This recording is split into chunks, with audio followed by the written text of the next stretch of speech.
Let us see if we're live. And we're live. I think we're live. Let me just check. Yep, the Genesis box. We're live. Okay, let's get in front of. All right, let's check it out. So basically, let's first of all, let's make sure we have audio. Can you just check, because I had some audio issues. Just check that we have audio. let's check audio.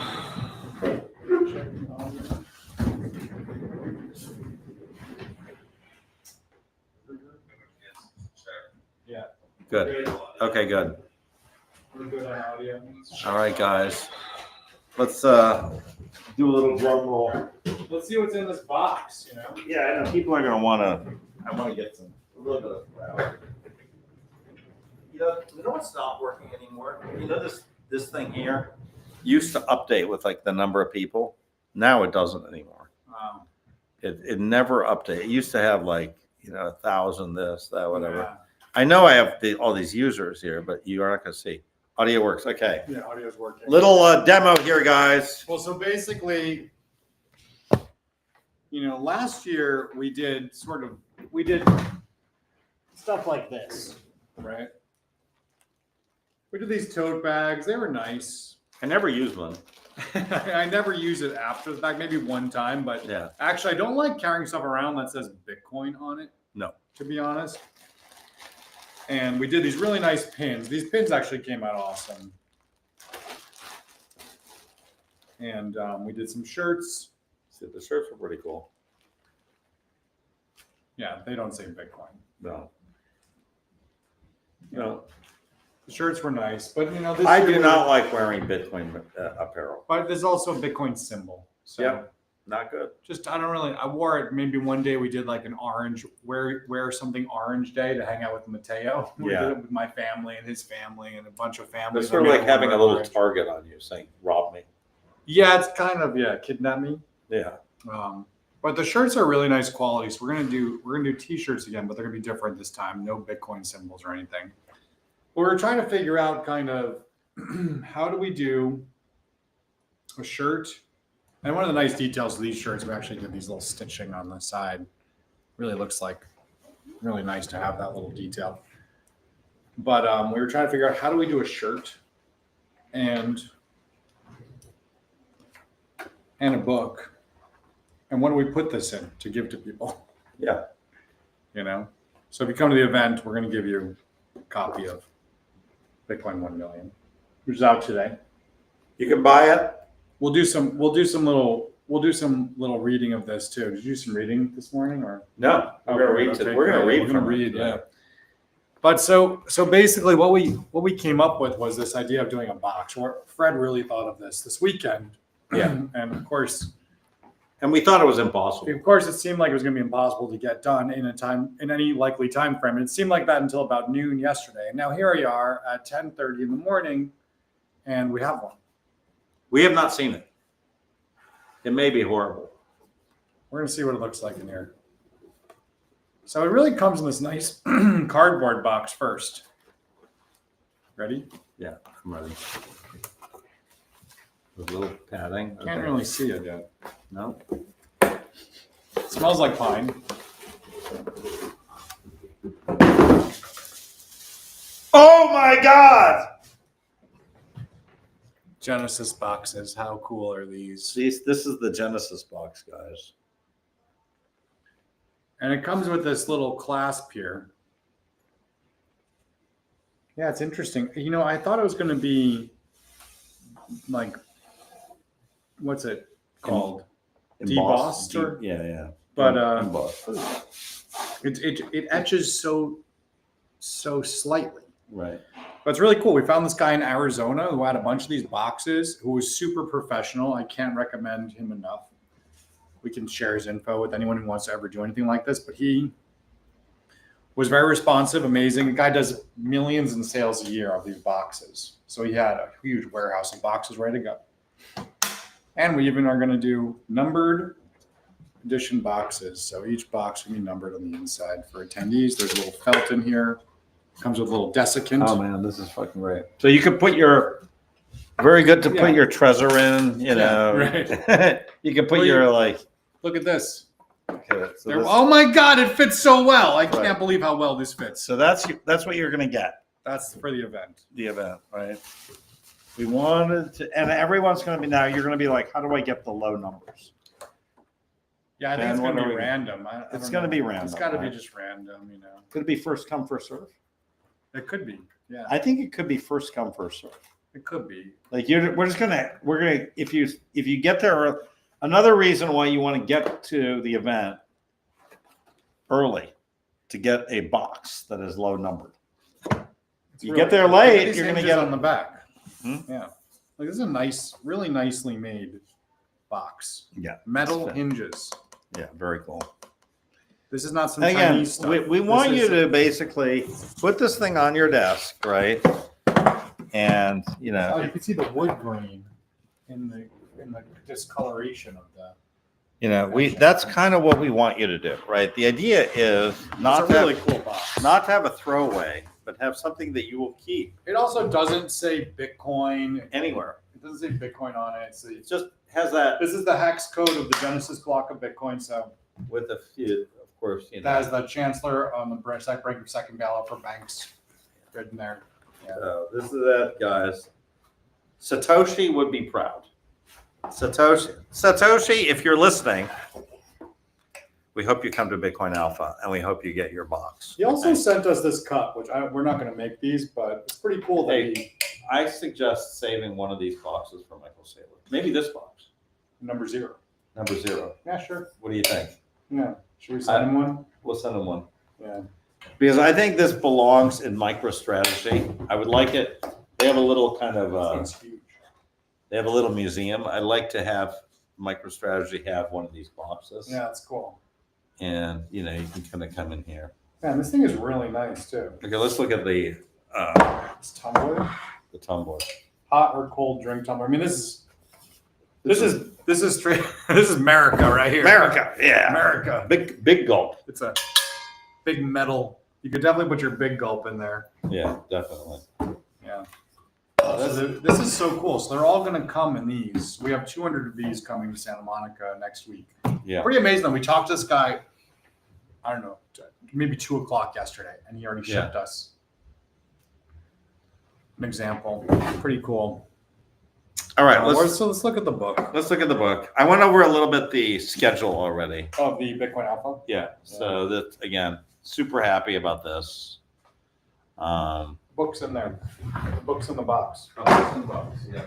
Okay. So Ben, how do we do this? Why did we do this book? Let's go over the reasoning for this book. Bitcoin 1 million. Why should somebody buy this book? There's so many books on Bitcoin. You know, there's a lot of books on Bitcoin out there, and just like our first book is a very unique book about Bitcoin, about the history of Bitcoin. In this book, we want to talk about the future. And I don't think there's any books that really deal with the future. I mean, well, aside from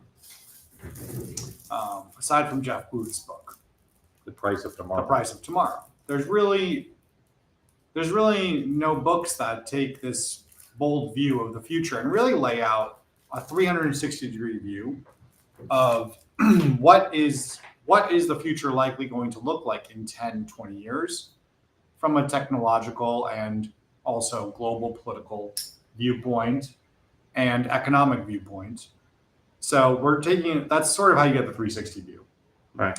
And what is looking at all of those things through the perspective of what will Bitcoin's role be in this new world, because this is like the last normal year we got. Honestly, this is it. This year has been the last normal year. Starting next year, things are going to start changing really quickly.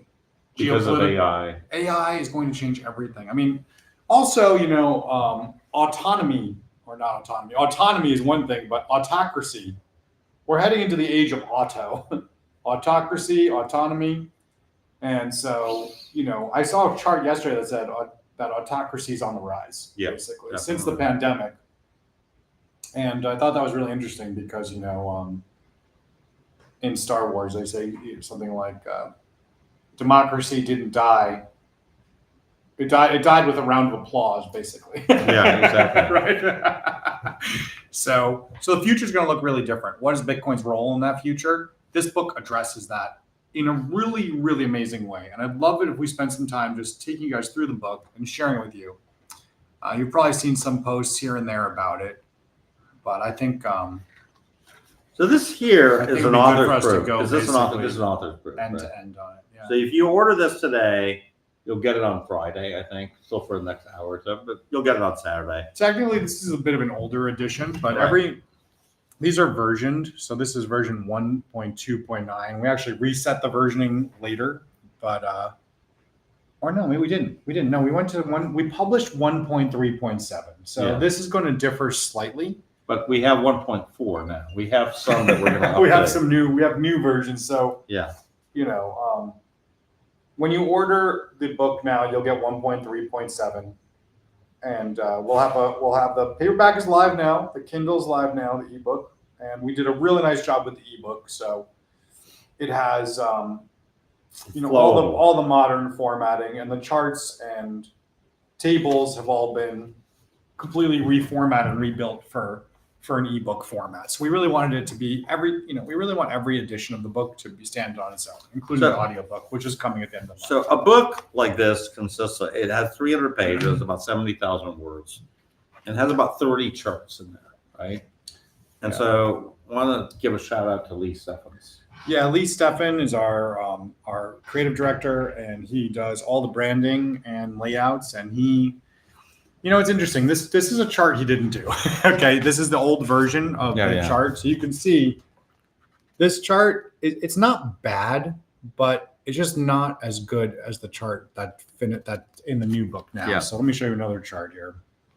That one. Here's Lee's version.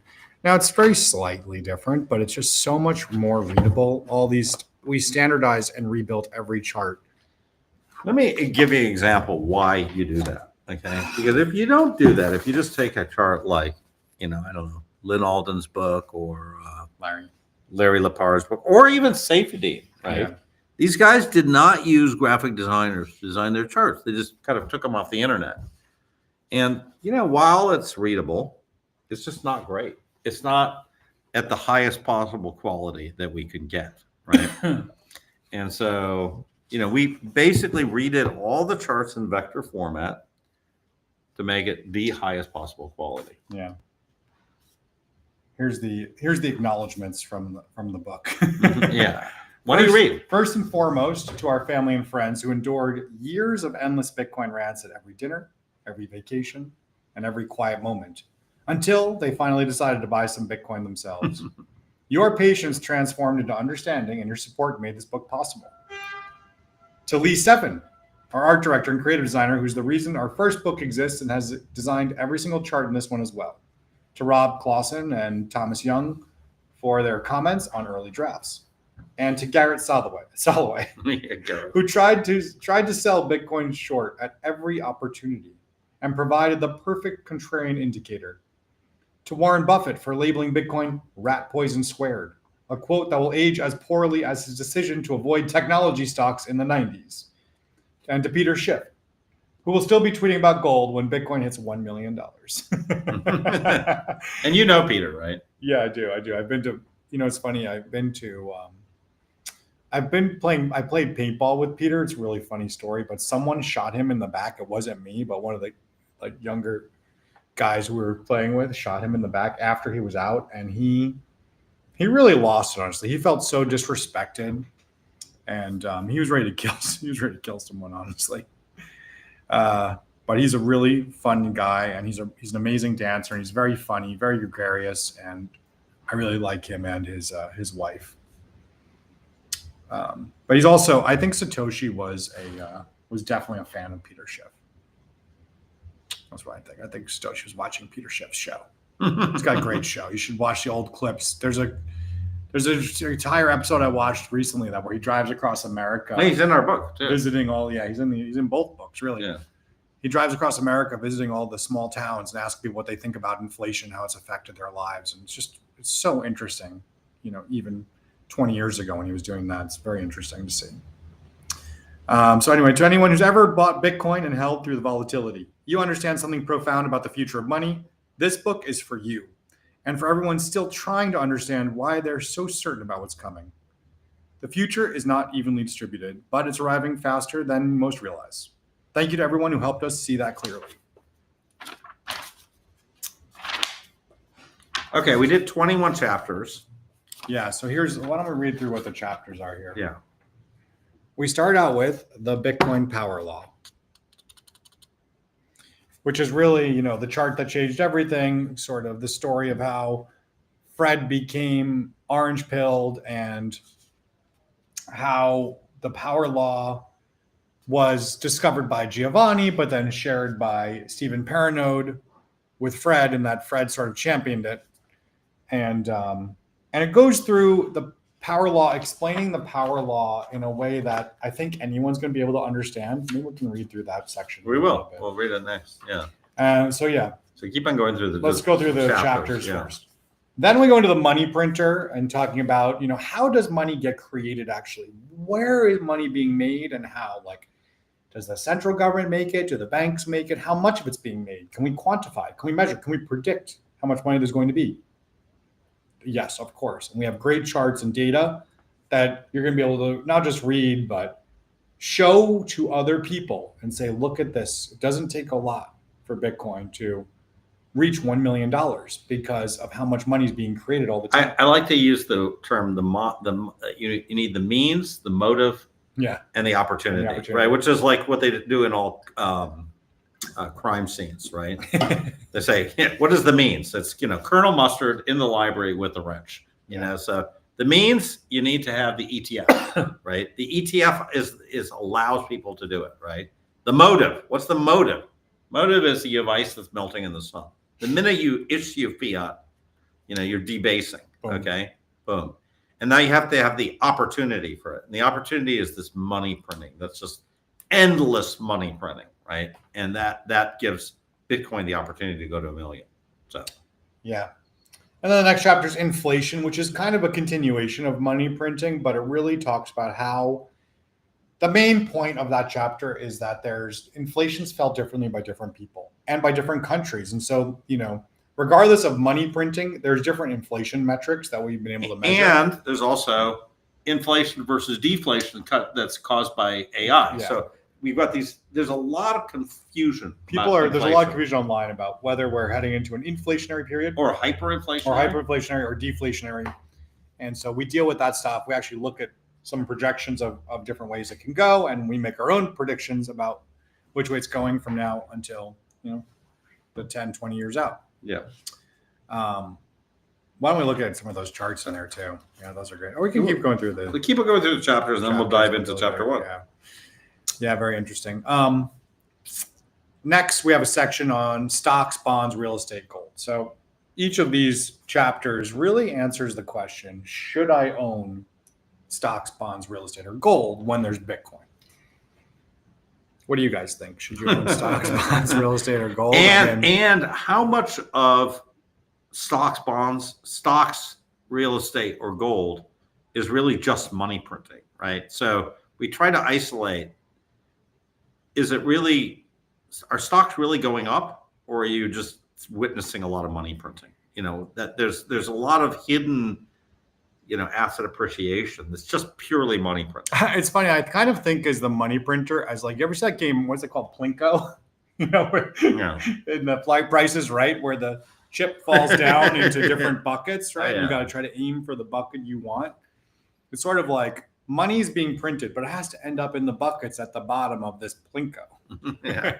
And so what bucket is it going to end up in? Some buckets are growing over time and making it easier for Plinko chips to land in them. And so that's what we believe Bitcoin's doing, but it doesn't have to grow that much. We're going to show you guys. It doesn't have to grow that much in relation to other bonds, things. Stocks, bonds, yeah. I used to be a bond trader, so I'm going to talk a lot about bonds and why I think bonds are really need to die. It's an asset that needs to die and will die. It has about 20 more years left in it. Eventually, if that. If that. With AI coming, AI is going to realize that bonds are a terrible investment, and the 60-40 is dead. So, Yeah. Real estate, we're going to talk about real estate. There's some cameos in this. Grant Cardone's mentioned. Josh Mandel is mentioned. yeah. James Wynn is mentioned. Like in trading. Yeah. We got a bunch of fun things. Then we have sort of financial instruments, the ETF, MSTR, Bitcoin treasury companies, and bit bonds, which is a new topic you probably never even heard about, which is how bonds can be issued against Bitcoin that offer a consistent yield, but then a kicker. Yeah, and we're very excited about big bonds. It's a very interesting chapter. We thought it'd make it deserved its own chapter, even though it doesn't exist yet.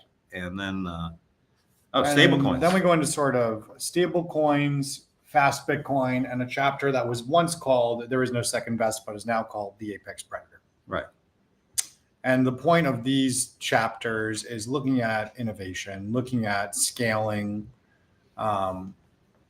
looking at the paths for adoptions, on the consumer level, really is what we're kind of focused on, because we start out talking about sort of the economy in general, and then we go into other asset classes, and then we go into technology and scaling. And that's what this section is. Then we go into the next three chapters are sort of the disruptors, we call them. Yeah. Government. What is Bitcoin's role in what has Bitcoin's role in the government been? Very short, just talking about Bitcoin's interaction with government, and then going into the future of where the world is going. Is the dollar going to be reserve currency in the future? Probably not. Are people going to trust Chinese yuan or, Russian, whatever money it's going to Rubles. be? Well, rubles now, but I think The digital ruble. Ruble's probably going to die. I mean, Yeah. Who knows? We don't know what's going to happen. But fiat currencies cannot be trusted by other countries because every country prints as much of it as they want. And so we're entering a multipolar world is one of the ideas in here. And what does that look like? What is Bitcoin's potential role there? We're going to go through that. Then we have quantum and AI. The AI chapter is our biggest chapter because really looking at this question. Longest chapter. It's the longest, yeah. Really looking at sort of what is how is AI going to transform society and the economy and jobs and what are we heading towards? Are we really heading towards a robot run communism? Yep. Pretty much. Pretty much. Yeah. Then we have psychology of hodling. Yeah, sort of how to keep it. So now that we've sort of established we are going to 1 million. Okay, how do you get there? How do you personally get there? Well, you're not going to get there if you sell all your Bitcoin in November because you think that there's a cycle, and you may never get back into Bitcoin. Right? So we have to talk about what is the best way to hold on to your Bitcoin. And this is a psychological. It is. It's so challenging. It's so tough. I mean, It's Ben, so you've been involved challenging. since 2012. Yeah, I saw a chart not too long ago that was like if you bought $100 in 2012, you'd be a billionaire today, but you'd have to have held as it went up to 100 million, back down to 10 million, then back up to 500 million, then back down again. And I think, when the market crashes and it feels like total capitulation, like there's moments where you're just really questioning every decision you ever made. When you hold on to Bitcoin. But you also bought like a laptop, right? Oh, I've spent so much more Bitcoin than I have now. Yeah. Completely. But not even not selling at the top, you still always feel like that hodling guy. Yeah. You fuckers, you bought before every buy and sold before every sell. Yeah. Timing the market. Although now I feel like I've been developing more of a sense of market timing because of the power law. But we'll talk about that too. Kelly criterion, really great topic on how to choose rebalancing, when to rebalance, how to rebalance, how much should you allocate to Different Bitcoin. case studies. I love that. Fascinating mathematical chapter. And all these chapters are pretty short. They're all about 10 pages. So That's it's an easy read. We're going to go through a bunch of them today. Bitcoin backed loans. Totally amazing chapter. Yep. Really amazing chapter. And this is about how do you actually live off Bitcoin? How do you live off Bitcoin? What does that mean to live off Bitcoin? Buy, borrow, die. Simple. But we have 10 pages on that in here. Yeah. And then we have a chapter called Bitcoin 1 million, and then we have Bitcoin 10 million. And Actually, the Bitcoin 10 million chapter is longer than the Bitcoin 1 million chapter. yeah, the Bitcoin 10, I mean, they're both chapters are amazing. And But it's sort of like putting these the goalposts second really half of this book forces is so good. it forces you to think about these things, right? Where it's sort of like, okay, what does the world look like at Bitcoin 1 million? One And thing- everybody always says, okay, Fred, Bitcoin 1 million, yeah, but a cheeseburger is going to cost $100. Probably not. No. Yeah. A cheeseburger is not going to cost you $100 20 years from now. It really won't. It's very unlikely. Yeah. Right now, a cheeseburger costs $3 at McDonald's. Five. Probably $5. Okay. It's probably going to cost $20, at most, maybe 10, So cheeseburgers they're not a great store of value.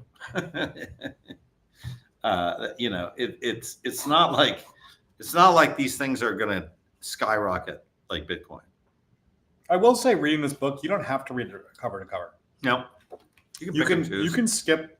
You like if you're not interested in well, you should read the Power Law one. But if you're not interested in money printing, inflation, stocks, bond, real estate, If gold, you're not interested in bonds, You a heard lot of that, you can people skip it. are not interested in bonds. Fine, just you could skip skip bond. it. You could read the ETF. It's a really good Yeah. chapter. Yeah. You can skip around in here. You could honestly start at the end if you wanted to read the end. Why don't you first. read the forward, and then I'll read part of the Power Law chapter. I'm going to switch. Yeah, let's check it out. So, the forward is why you need to read this book. It's everything we just told you, but let's read what we wrote here. Even if you're already convinced that Bitcoin is a great investment, you probably don't have all the facts in one place to prove your arguments to friends, to your family, and to yourself. You lack the mathematical foundation to confidently allocate a majority of your net worth to Bitcoin and hold that allocation through significant 60% drawdowns that historically occur in volatile growth assets. This is the first book to present in a single place the mathematical, logical, and empirical data to support a fundamentally different asset allocation than traditional finance recommends. This is so good. Honestly, financial advisors around the world, this is going to be required reading. for Should them. be required reading. And all the AI financial advisors that are coming are going to process this book. Yeah, they They're will. gonna. This is going to weigh in on their decisions too. That's part of why we wrote it. The main purpose of this book is to provide an argument for why Bitcoin is going to reach $1 million using math and logic. Everything in this book will give you ammunition to convince others about Bitcoin's path to $1 million and to fuel your confidence in allocating a large portion of your net worth to Bitcoin, despite all the uncertainty around it. We're going to review all of the other asset classes, stocks, bonds, gold, real estate, and show you exactly why Bitcoin will outperform all of them. You'll understand Bitcoin's relationship to other assets with mathematical precision. We'll address the psychological impact of holding Bitcoin and give you tools like the Kelly criterion to automatically manage your allocation. Bitcoin has evolved into the apex predator of the monetary ecosystem. And like apex predators in nature, Bitcoin dominates not through aggression, but through superior adaptation. It commands the largest market territory, requires more capital than any competitor to meaningfully challenge, and shapes the behavior of the entire system. Michael Saylor captured this truth perfectly. There is no second best. We're turning our gaze forward, 10, 20 years out and asking, what does the world look like when Bitcoin hits $1 million? What's the path that gets us there? And how probable is that outcome given current trends? Years ago, there was a book titled Dow 36,000. Sorry, Mitch. This is I our bought it, version- by the way, back then. This is our version for Bitcoin. Not as hype or hyperbole, but as a data-driven, conviction-based roadmap. If Bitcoin becomes the dominant monetary asset of the 21st century, as we believe it will, this book is the mathematical case for why and how. Who we are. We're both long-term Bitcoiners. I was orange-pilled in 2012 and started mining shortly after. I've held Bitcoin through 3 full cycles. Fred got in later, 2019, but with equal conviction. Together, we've weathered volatility, euphoria, despair, and resurgence. We've staked our reputations, our time, and a significant portion of our net worth on Bitcoin's long arc towards monetary dominance. Together, we have a combined audience of over 200,000 followers on X and another 20,000 on YouTube. We co-founded Bitcoin First, a high-impact conference that debuted in 2024 and returns as Bitcoin Alpha in 2025. We also created Libre, a decentralized two-way Bitcoin lending marketplace, because we believe holding Bitcoin is good, but putting it to work is better. We were on the ground in El Salvador during Bitcoin's historic adoption as legal tender, hosting a Mercadito at Bitcoin Beach, where we taught local vendors to use Bitcoin. And I was subsequently invited back to speak to presidents, central banks across Central and South America about Which Bitcoin. countries? Panama, Guatemala, Honduras, Ecuador. I spoke with all of these politicians and central bankers, presidents, first ladies about Bitcoin, and they were all exploring alternatives to dollars, basically, and wondering what Bitcoin was and how much of it they needed to understand. Yeah, I remember sitting with the president of Panama in his house, and he was actually the most presidential of all the presidents that I met. Some of these presidents actually ended up in jail after we met them, but this guy was really, like, he was U.S. educated. Panama only has dollars. So these places like Panama, Guam, El Salvador, they don't have any other currency. And the places where they have other currencies, they really use dollars mostly anyway. Most of South and Central America uses dollars. I mean, even El Salvador. Yeah, El Salvador only has dollars. They don't have their own currency. No, I'm saying even with Bitcoin. Even with Bitcoin, they still, it's of a course, dollar. they use dollars. They don't have their own currencies. And where they do, mostly you could still use dollars everywhere. It's mostly dollar-based economies, even in Mexico, right, of course. So this isn't theoretical. We've witnessed Bitcoin's real-world impact firsthand. Why we wrote this book? We wrote this book for ourselves to clarify our own thinking, to quantify what we already believe, but also for the hundreds of thousands of people who are discovering Bitcoin right now. They're wondering, is it too late? What's the upside? Is this still early? Is Bitcoin really going to 1 million? We believe the answer to those questions is yes, and not just maybe, but with high statistical confidence. We're not last two, not whether The last two, yeah, right. It's not too late. The later upside. Just the last two, exactly. Mm-hmm. Our Bitcoin isn't going anywhere. We plan to hold through the next halving cycles and well beyond 1 million. The mathematical case for Bitcoin reaching 1 million isn't speculation, it's inevitable. Given current monetary trends, central banks worldwide will need to understand that Bitcoin represents mathematical governance, while their system relies on political discretion. When they begin accumulating Bitcoin as insurance against monetary weaponization, the final phase begins. We've seen this pattern emerging from El Salvador to corporate treasuries like MicroStrategy. The apex predator is claiming its territory. All right, now I'm going to read you a little bit of the power law, okay? Chapter 1. The Bitcoin power law, flying blind.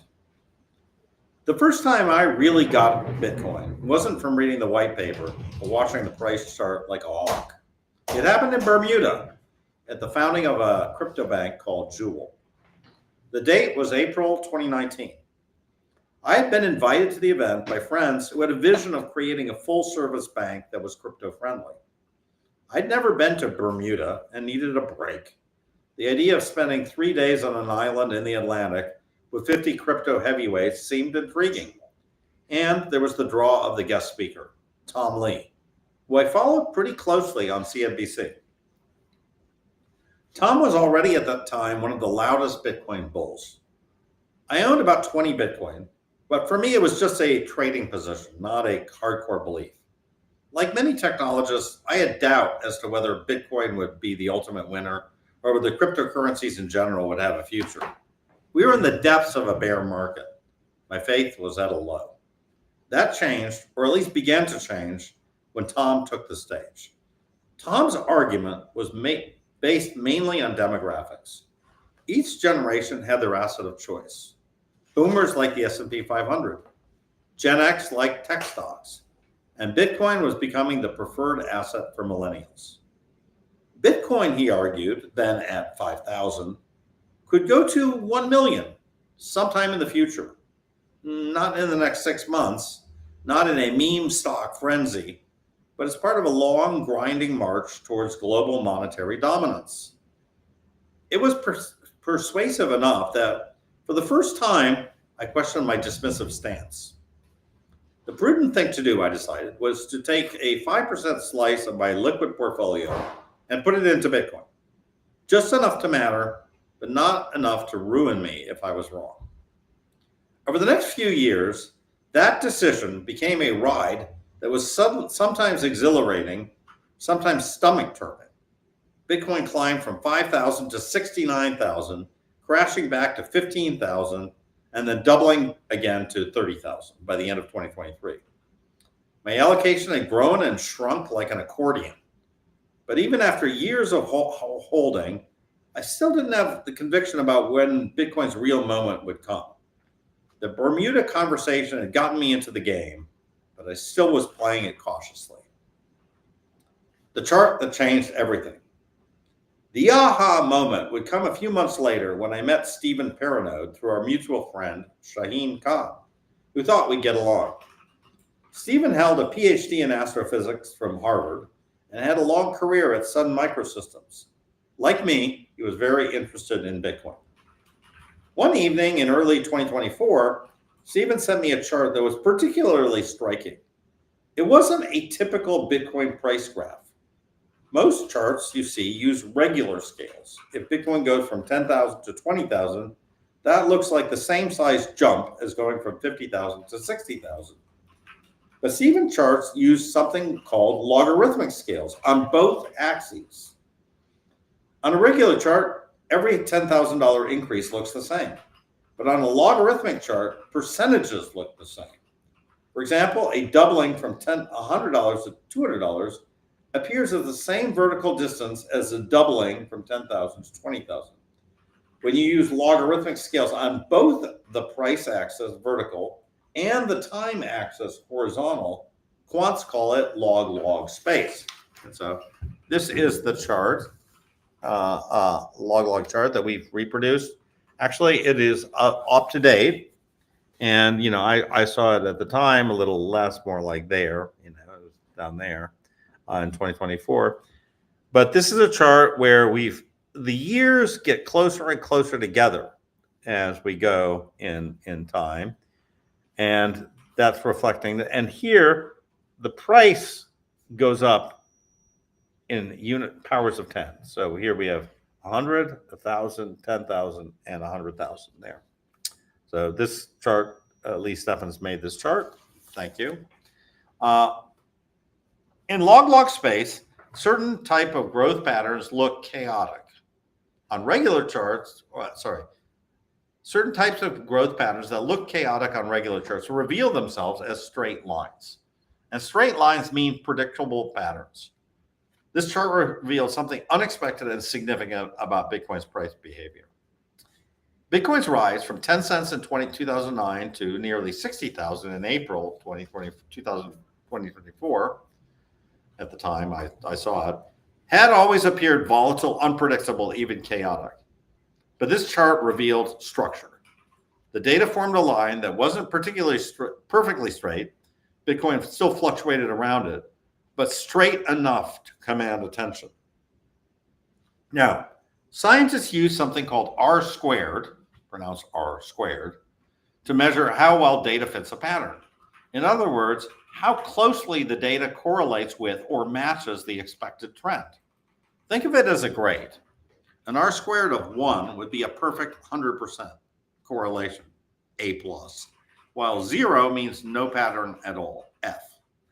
Bitcoin's R squared was 0.96, meaning this simple line explained 96% of Bitcoin's price movement over time. In the world of financial data, where R-squared values of above 0.8 are considered good, 0.96 is extraordinary. It's like finding out that a seemingly random process is actually following a script 96% of the time. As Stephen noted, this statistical correlation was exceptionally strong, suggesting a non-random pattern. Stephen recognized it as a power law, one of nature's most universal scaling patterns. Power law describes how Bitcoin price grows over time in a very specific way. Unlike compound interest that grows at a steady percentage rate, Bitcoin follows a pattern where the growth rate itself gradually slows over time, following a precise statistical relationship. The formula is actually quite simple. Price equals A times T to the power N. Now, don't let the math scare you. This just says that take the time since Bitcoin started, T, raise it to a certain power, N, and multiply it by a constant A. The magic number for Bitcoin is that N is equal to 5.62. This single number defines Bitcoin's entire growth trajectory. The same pattern appears everywhere in nature. Stars form this way. Rapid initial accretion that slows as available material depletes. Tree growth follows it. Fast early growth that moderates as resources become constrained. Biological populations expand this way. Explosive initial growth that stabilizes as ecosystems reach capacity. Each system's uniqueness comes from just one number, the exponent n. Think of it as the system's growth fingerprint. A higher n means more explosive growth, like viral spreading, while a lower n means steadier growth. Now, if we remember COVID had a very high n, and whereas Bitcoin, it's slower. The single number captures the fundamental character of how the entire system grows. Bitcoin's entire price trajectory from genesis to global adoption. Now, our companion website, b1m.io, offers real-time data on this power law and a plethora of other metrics. We highly recommend you visit the website, bookmark it, and you can even download the app to monitor this in real time as all these metrics evolve. This resource provides up-to-date tracking of Bitcoin's adherence to the power law, helping you understand where we are on the journey to 1 million. Here, Ben, why don't you read this next chapter on nature's mathematics? Yeah, so this is a section that we added in here to try to explain power law to everyday people. I mean, we're explaining the math to everyday people too, but what about just what is a power law and how does it work in nature? Right, something that we were very interested about in writing this book. And Giovanni helped with that. Giovanni Toli has helped with this and talked about this too. You know, I mean, power laws can apply to distributions or growth. We're focusing on the growth, how power law charts for growth of things, because that's very relevant to Bitcoin's power law. And so here we go. Nature's mathematics. A power law is not a man-made invention. It's a signature of how growth unfolds when the natural world hits constraints. Stars burn for billions of years, not in an endless exponential blaze, but along a power law curve, fueled by fuel, gravity, and radiation. Forest fires spread, but their scale is limited by geography and resources. Populations expand, but food and energy bend their growth into a predictable path. Bitcoin is the first monetary system designed to grow like a natural organism, not like a man-made bubble. Fiat currencies are exponential. They grow supply without constraint until collapse. Bitcoin was engineered with hard limits. Issuance halves every 210,000 blocks. And difficulty adjustment ensures that energy input scales the system safely. This is what makes it enduring. Difficulty adjustment serves as Bitcoin's growth regulator. As new energy floods in, the system resists runaway expansion, bending hash rate growth into balance. Halvings act as the fuel constraint, with issuance shrinking on schedule, compressing supply into a decaying curve that resembles a natural resource depletion. And adoption follows power law growth as well, from a handful of cypherpunks to millions worldwide. Bitcoin's spread has followed the same pattern as other natural growth systems, fast at first, then slower, then stabilizing at global scale. Bitcoin is the only financial system engineered to grow like a natural law, not an artificial scheme. Bitcoin is stellar fusion, stable, bounded, governed by physics, and built to endure. not a firework. That's why Bitcoin is the apex predator of money. Its growth curve mirrors the same power laws that govern stars and civilizations. This mathematical foundation explains why Bitcoin's growth rate naturally slows over time while remaining superior to all alternatives. Slowing growth rates. You want to continue from Yeah. there? Okay, so slowing growth rates, there's a chart here, which you might have seen, which is the CAGR of Bitcoin, which slows over time. Okay. And we'll explain exactly how we get that from this. You think at first slowing sounds bad, but the point of what we're trying to say here is that's what makes it endure. Right. CAGR, compound annual growth rate, is simply the average yearly percentage return of an investment over time. If you put $1,000 into something and it grows to $2,000 into 5 years, the CAGR is about 15% a year. It's like asking, what steady interest rate would have produced the same result? Bitcoin's CAGR keeps declining in a predictable way. Imagine an investment that starts growing at 1,000% per year, then 500%, then 250%, then 125%, and so on. The growth rate keeps cutting in half roughly, but never stops growing. That's similar to what Bitcoin does, except instead of arbitrary halvings, it follows a precise statistical pattern of deceleration. Deceleration. Yeah. This is different from traditional investments. A stock index might deliver a steady 10% CAGR for decades. A savings account might offer 2% forever. But Bitcoin's CAGR started in the thousands of percent and gradually declined every year. Yet it's still around 42% today, which would make any hedge fund manager weep with joy. In Bitcoin's early years, that growth rate exceeded 100% annually, with the assets sometimes increasing by thousands of percent in a single year. Today, that annual growth is moderated to approximately 42%. Still exceptional by traditional asset standards, but far from astronomical returns. By the way, that was edited in the final version of the book. Yeah, right. There was a little bit of repetition there. This is a little bit earlier copy. Looking forward, the power law predicts this deceleration will continue. Growth should slow to around 24% annually by 2035 and further decline to about 17% by 2045. So this is really important for you to think about. We're about 40% now. We're going to about 24% a decade from now, and we'll be at about 17% 2 decades from now. So we've still got pretty much close to 20% growth for the next 2 decades. So everybody says I'm too late. No, you're completely not too People are late. wondering where they're going to get their next million X investment. Like people who feel like they missed Bitcoin. Yeah. It's too late. Well, nobody's getting million X anything. It's just not happening. This declining growth rate shows maturation, not weakness. The same relationship that produced 1,000,000% returns when Bitcoin is worth pennies now produces more sustainable, though still remarkable, returns as Bitcoin approaches its role as global monetary infrastructure. The power law captures this entire progression from speculative experiment, which it really was in 2010, 11, to monetary standard in a single algorithmic expression.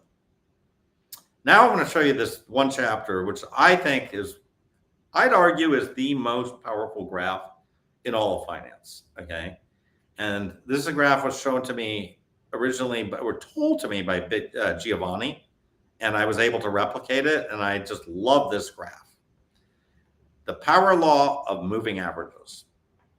When you take Bitcoin's 48-month moving average, smoothing out all the volatility, the power law becomes even more transparent. The fit is nearly perfect. Something remarkable happens. The R-squared jumps to 99.7%. Now take a look at this graph, okay? This graph is the graph of the rolling 48% moving 4-year moving average of Bitcoin plotted against the log of time. Now, this thing is one of the most, almost I couldn't believe it when I saw this thing. It was just like, how is this even possible? Now, you go, well, Fred, you're just smoothing out stuff. But here's the thing. This part here has nothing to do with the data in this part here. And yet they're all exactly on the same line. Fred, you're doing voodoo. This is voodoo. You can't predict the future. I think you can predict the future. And if I had to predict where the 4-year moving average was going to be in the next 4 years, I would predict it would be exactly on this line. I mean, this line is showing nothing. There's no stopping this line. Nothing stops this line. So the R squared is 99.7%. Let me put this in perspective. In my decades of market analysis, I've never seen a financial relationship this strong. It's like Bitcoin has been following a hidden script and we're just now able to read it. As an aside, I showed this graph on my cell phone to a group of top Bitcoiners at a dinner in 2024 that included Michael Saylor and Fred Thiel of Marathon Digital. When they saw how perfectly Bitcoin's smooth prices formed a straight line on the logarithmic chart, the room went quiet. These are people who live and breathe Bitcoin, and even them were stunned by the precision. I want to credit Giovanni Santostazzi, the original discoverer of the power law, with this finding as well. Okay, so why don't you talk about Bitcoin power law versus exponential? This is good. So my dad's always asking me all kinds of questions about the power law. Well, what about S&P 500? Does that follow power law? What about Procter & Gamble? Did that one follow power law? The big stocks of his generation, Amazon, did that follow power law? And so this is what this is looking at sort of those kinds of questions here. Power law versus exponential. At this point, you might be wondering, do other assets follow power laws too? What about the S&P 500, gold, other cryptocurrencies like Ethereum? Other assets don't demonstrate anything close to Bitcoin's remarkable statistical fit. Bitcoin's price fits a power law with an R squared value above 96%. That's extraordinary accuracy. Gold, money supply, and stock indices don't come close to this level of precision. These traditional assets are better described by exponential growth, a simpler pattern where something grows at a steady percentage rate year over year. Almost always, this exponential growth is unnatural. Okay? Because it's unsustainable. And that's kind of what we're looking at here. Let's define a term that will be used throughout this book, CAGR, or compound annual growth rate. This is the average yearly growth rate of an investment over a specified period of time, accounting for the effect of compounding. It's a rate at which an investment would have grown if it had grown at a steady rate. The S&P 500, for example, has a CAGR of roughly 10% over the past several decades. Gold has appreciated about 8% CAGR since 1971. We should write these down. This is so good. You guys can follow along. Bitcoin's CAGR is like 40. So now, M2 money supply expands at 7% annually. These are exponential patterns, and there's nothing wrong with them. A 10% annual return from stocks is excellent by traditional standards. Now, we actually did check Bitcoin's fit to an exponential, and it was, I want to say it was like 60%. No, 80%. In the 80s. It was 80%, so it was not bad, but it's not nearly as good as 96. We're talking about like huge amounts closer on the power law. And we also did a test. We tested the fit of the fit power of the- law to S&P. Which has the S&P on a power law versus exponential, and it wasn't even close. Exponential is much better. Exponential's way better. So this is stuff we can actually go through later today. We'll show you guys some of these charts, and we could draw some pictures on the whiteboard here, which is behind the flag. Anyways, Bitcoin's declining growth rate still crushes steady exponential growth. Even though its returns have moderated from thousands of percent to only 40% CAGR, this still far exceeds traditional assets. It's like comparing a rocket that's gradually slowing down to a car maintaining highway speed. The rocket is still going much faster. We'll explore each of these assets in their own chapters, showing exactly how they differ from Bitcoin's power law. As for other cryptocurrencies, including Ethereum, they follow neither power laws nor clean exponentials. Their price movements are essentially unpredictable, lacking the structure that makes Bitcoin so compelling, like gold as well. From our perspective as investors seeking predictable long-term growth, this makes them far less interesting than Bitcoin. The power law represents Bitcoin's core mathematical advantage as an investment asset. Address growth in the adoption story. So here's another thing that these power laws also apply to address growth. We'll show you the chart in a second. The key to understanding why Bitcoin follows a power law lies in address growth, the relentless, predictable increase in the number of people holding Bitcoin. We can't simply track all Bitcoin addresses as a proxy for user adoption because many Bitcoin transactions typically use new addresses for privacy and security. Which is recommended. Right. So I've used hundreds of Bitcoin addresses over the years, and there's maybe little bits of Bitcoin in some of those. Doesn't make them all valid representations of a user, right? Because that would be a huge multiplier. Right. So we need some kind of minimum threshold for the address to be counted as representing a real user. And we've tested a bunch of different thresholds, and they all exhibit power laws. But for this one, we're using a threshold of 1 million sats, or currently around $1,200 today. So here's the chart of addresses with more than $1,200 in today's dollars. Now there's two lines in this chart. We have the power law regression, which is this dotted line, and the actual data. As you can see, this solid line follows this dotted line. I mean, almost perfectly. Sort of snakes around. It's snaking up and down, but this line is like a fit line drawn through it. Right. This is the most important thing that people have to keep on realizing. But the crazy thing about this is if you took these years of data, if you took the data up to here only, you would still get the same line. Like the line has not dramatically changed. Tiny bit, but really not changed much. You could have stopped in 2015 and said, "Hey, where's Bitcoin going to go?"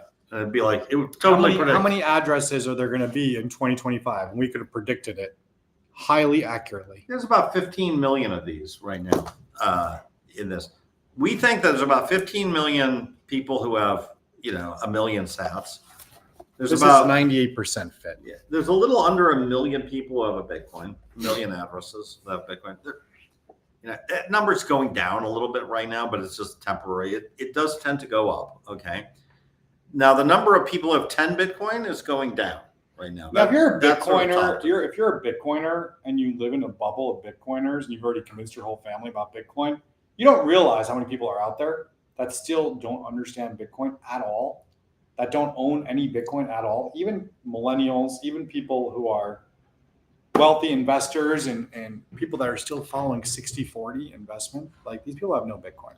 By the way, you can also do these charts in dollar terms, not Bitcoin terms. That's another way because, 1 million sats today is $1,000. 1 million sats, in 2016 was only $10, right? So, there's different ways you can do these charts. All of them exhibit power laws, all of them, right?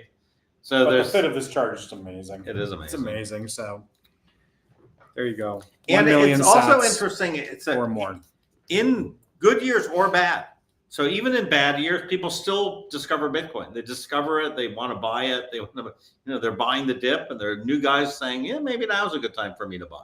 So whether it's good or bad, people are adopting. The number of users is incrementing. Yeah, what people are not discovering in the same numbers every year is the Malibu coastline, Punta del Este in Argentina, the Riviera in France. Like they're not discovering those things at the same rate they're discovering Bitcoin.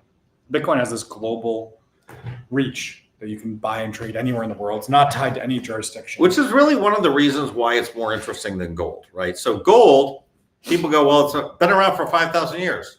That's good. Well, actually, no, that's bad. Actually, it's bad because everybody who could ever know about gold has already discovered gold, right? if you're in India, by the time you're born, you're given some gold. And the average middle class Indian upper class person, I was talking with India Bitcoin, Yeah. they have a kilo of gold. Like that's what they do. Like Yeah. they standard issue, you have to do it. So they, Yeah, that's cool. Yeah. you get the gold, right? So But in the form of jewelry or bars. oh yeah, or, it's physical gold. I mean, it's not like some certificate somewhere, right? can So you it's, imagine? yeah. It's crazy. it's like that Indian, that guy who's like, I'm in it for the tech. Yeah. That guy, right? But so there's Bitcoin it is hard money, but it's also hard money that pretty much nobody knows about yet. You only have 1% of the world that really is kind of into it right now, really, maybe. And so you've got that huge adoption rate, and that adoption rate, even more than the debasement rate, is what's driving the price. And this chart explains why. I've always thought of it like this. The more people that have Bitcoin, the more people that believe it's valuable, and the more valuable Bitcoin becomes. That's it. That's why I used to give out Bitcoin for free all the time. So anyways, this is, like Fred was saying, it's very consistent through all these different markets, through crackdowns of regulations, through media frenzies. This line is pretty consistent. Smooth growth over time. And so this pattern is even more reliable than the price pattern because it has an R-squared of 98%. We can predict with extremely high confidence how many people will hold meaningful amounts of Bitcoin in the future. It's like a crystal ball. That's right, 98% of the time. That's pretty extraordinary, don't you think? This is the kind of chart you can show to people and explain to people, well, I don't understand Bitcoin. And they're going to start wondering, what the heck are you talking about? And that's it, just piquing people's curiosities at the beginning. So by 2035, when Bitcoin reaches 1 million, we expect hundreds of millions of addresses holding significant value. We've tested multiple thresholds beyond 1 million sats. In particular, we've tested wallets containing 100,000 sats, 10 million sats, and 1 Bitcoin. And all of these are strong power laws. I've even tested 10 Bitcoin, by the way. But yeah. What was the fit on that one? Do you remember? Wasn't as good. 93%. Yeah. Even so, all these are strong power laws, and even the powers themselves form a power law of power laws, confirming the result. Okay, what do I mean by that? I mean, If you look at chart- on the x-axis, you put size, amount of Bitcoin, threshold, right? 100,000 sats, 1 million sats, a Bitcoin, 10 Bitcoin. Okay, that's your x-axis. And then on your y-axis, you put the power of the power law, right? It goes down, right? So the power of 1 Bitcoin is around 1. The power of 1 million sats is about 2.4. The power law of like 10,000 sats is about 2.7. That is a power law with a negative power. It's a distribution. It's a distribution. We're looking at a power law as a we could take a power law of a distribution or a power law of growth, change over time, right? So what Fred's doing is taking a distribution power law, which works like with the size of cities and the distribution of the amount of earthquakes in the world. There's all these natural this was distributions. discovered by this guy, Jim 618, back in 2012. The power law of power laws? He talked, basically he said, hey, I get that the amount of Bitcoin held by different addresses is a power law. This is also sort of a Pareto thing, which is like, how many millionaires are there? Okay, how many people have $10 million? How many people have $100 million? How many people have $1 billion? So roughly speaking, Fibonacci? it's more Pareto. It's Pareto optimal, But basically, if you look at the number, so roughly speaking, there's 1,000 billionaires, right? There's about is it 1,000? I think maybe a couple thousand, but the number of people who have at least 100 million is roughly 10 times as big. There's more in Zimbabwe, though. In Zimbabwe bucks, there's a lot more. A lot of billionaires. A lot of billionaires. I am actually a billionaire in Zimbabwe dollars. And 100 million, you increase by 10. You go to a million millionaires. There's a million millionaires. There's several million millionaires out there, and then you go down by so this is what they call Pareto distribution. And Mhm. Bitcoin is a little bit more unequal than Pareto distribution. You can also use this thing called the Gini coefficient for that. But anyway, we're diverging. Keep on going on here. Right. So the power law of power laws also confirms in a distribution way that all of these things are following power laws. The growth of addresses at every level. So the way to think of this address power law is that there's a strong adoption story that is driving price. In more ways than one, this adoption story is a story of viral growth. It's slower than some expect because people need to warm up to trusting their hard-earned savings to something as new and intangible as Bitcoin. But eventually, as prices rise, they become more comfortable with the asset and spread their belief in it to the people closest to them. Think about when you were Bitcoin, if you own Bitcoin. How long did it take you to get really to the point where you'd recommend it to your dad? I'm curious. Yeah, I'm curious about how people got orange pilled and how long it took them to convince someone else. Yeah. Well, it takes a while to To talk to your dad. Yeah. yeah, you know, What I year did your convinced dad buy Bitcoin? my dad bought it in 2020? 20 around 2020. Yeah. So you already bought Bitcoin and sold it before, but then you But I really got in 2019. A year later, I just told my dad, like, Dad, you got to get involved with it. You just got to buy Bitcoin. And my dad was, I'll tell you, it was an interesting story because my dad lives in New York, right, state. He was like, okay, Fred, like this, how do I buy this Bitcoin? I'm like, well, why don't you go to Cash App and buy some there? New York is like the hardest state to buy. And he's Bitcoin. like, they wouldn't let me do it through the KYC. They rejected me 3 times. He goes, for and Coinbase or through Swan or no. First he did it through Cash App. Cash. Then I said go to Coinbase. Also could not get through KYC. Then I said go to I can't remember where else. They didn't have it in New York. Okay. Then I was like, and he's like, Fred, look, this is not going to work. This Bitcoin thing you're so crazy about will not work. And my dad is a banker, right? He was a banker for his whole career. Right. And he said, I'm a banker. I know this stuff. This stuff's not going to work because you can't ask people to go through this kind of hoops to buy Bitcoin. He eventually did buy it on Gemini. That's where he got his actual Bitcoin. And then he bought some more and he was like, okay, I got it on Gemini, but like I need something more suitable. He bought GBTC. Right. So you could have it in his brokerage account. He bought his GBTC at a premium because back then it was trading at a premium To MNAV. to MNAV, right? So it was like a 20% premium. And then he was like, this GBTC completely sucks. And no, he did hold Because it it went right down. through the ETF. Yeah. And he still owns GBTC. He still owns it. Yeah, as do I, by the way. I mean, still that was own a good trade to buy at the discount. Yeah, I bought Sell the when it was discount, deemed. but like, Yeah, but that was a good trade. but that's how my dad got it. But it took me a year of kind of owning it and feeling comfortable enough that I'm that I would take it.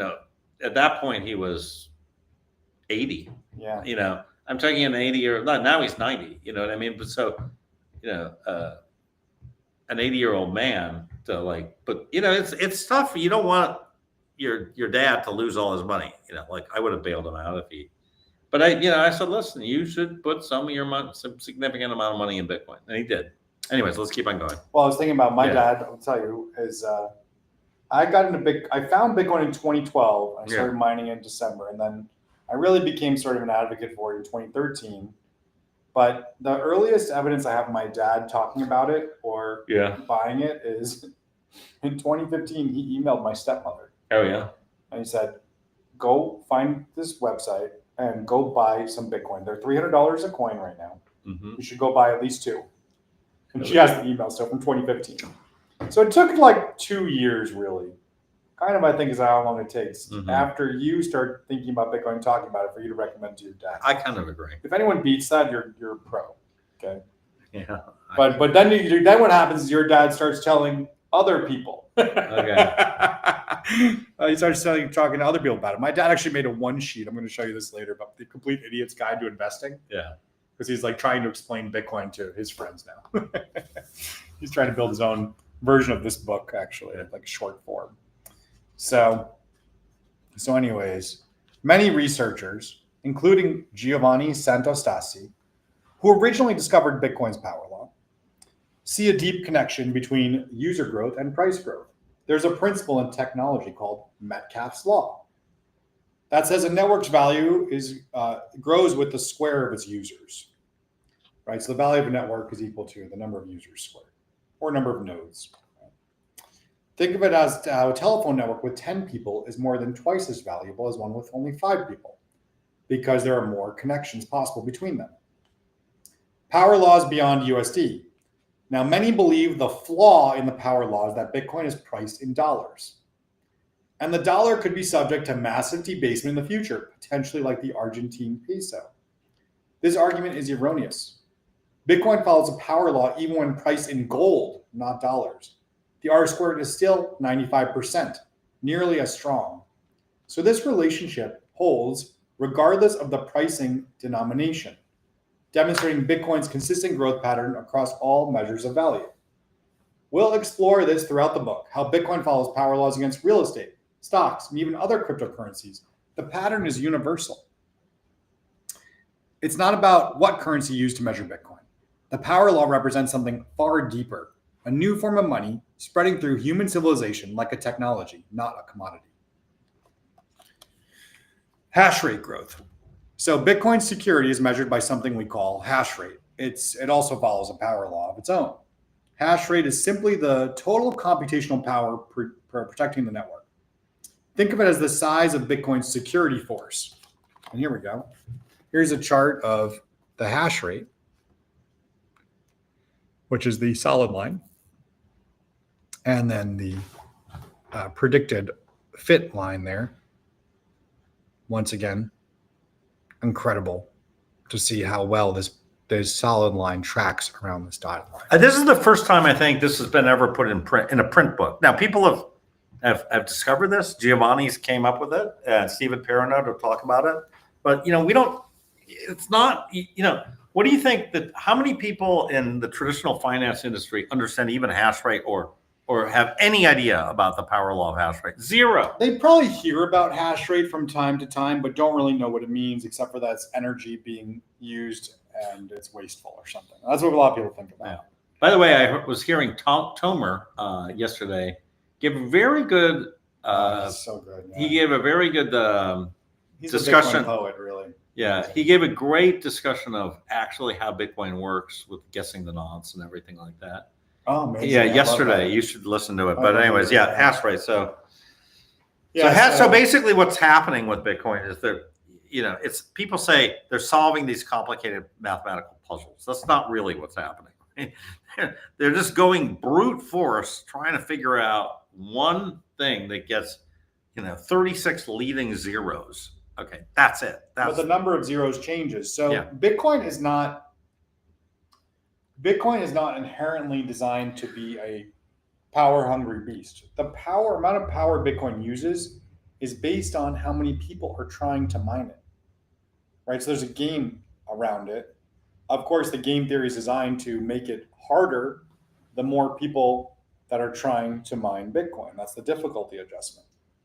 But in general, if less people were trying to mine Bitcoin, the amount of energy required to secure Bitcoin, the amount of energy Bitcoin is using every day would go down. But of course, it's not going down. It's going up over time in the power law format. So let's read a little bit about this and explore it. Now, the hash rate grows twice as fast as price. The hash rate follows the power law with an exponent of 11.2, which is double the 5.6 approximately that the price goes up at. So it's going up at a way faster rate. which means all the CAGR doubles. Right. So this means when Bitcoin's price goes up 10x, the computing power securing it goes up 100x, right? Because it's an exponential double. The network doesn't just get more valuable, it gets exponentially more secure. It's like a bank that automatically hires more guards as it stores more gold, except the relationship is exponential. The dramatic hash rate growth has major consequences for Bitcoin security. Today, Bitcoin's network is protected by more computational power than all the world's supercomputers combined. By the time Bitcoin reaches 1 million, the energy required to attack the network will exceed the electrical output of major industrialized nations. Well, it kind of already does. I mean, some of the smaller nations. We have a chart of this in our other book. This creates a thermodynamic barrier to attack that scales with network value. Summary of all power laws. Bitcoin exhibits power laws across its fundamental metrics, not just price, but also adoption and security, as we discussed. Address growth follows power law as users steadily accumulate Bitcoin at different wealth levels. Price follows its own power law as increasing adoption meets fixed supply. Hash rate follows the steepest power law of all, growing at double the rate of price as miners compete for increasingly valuable block rewards. These three interlocking power laws create a self-reinforcing system. More users drive higher prices, which attract more mining power, which secures the network for more users. So we have a chart, we have a table in here. Check this table out. This Look at is a this table. fucking amazing table. This is the kind of the Yeah, go ahead. this is the everything code, as Raul would say, right? You can sort of see it there. It's great. Which sort of as you increase the threshold, you get higher, you get lower power. So people have 1 Bitcoin, is power law is around 1, and then you get to people have a million sats. The power, I can't read it from there. Yeah, But it's like 2.4 or something. Yeah, and then you get to it keeps doubling. then you get to the actual the Bitcoin power law of price, that's 5.6, and then you get to the hash rate, It's 11. which is 1.2. 1.2. And they all have incredible R squared. We talk about R squared a lot, but it really is sort of the correlation is one way to think of it. Yeah. How well the data correlates is what fit means. Anyways, amazing table. These tables also are all completely recreated for the ebook. So if you buy the ebook, you'll have great table formatting and be able to read them really clearly in every font And size. we encourage you to share the tables on Twitter and everything. Take pictures, share it. Yeah, or go make your own table. Go and check the data yourself. You can Yeah. recreate this. We do plan on expanding the b1m.io site To to include data that you could download, that you could Yeah. run your own regressions on and Yeah. stuff. So Yeah. that's part of the goal of that site, is to make it all super easy for anyone to do this stuff, not just Fred and Ben. Giovanni. Yeah.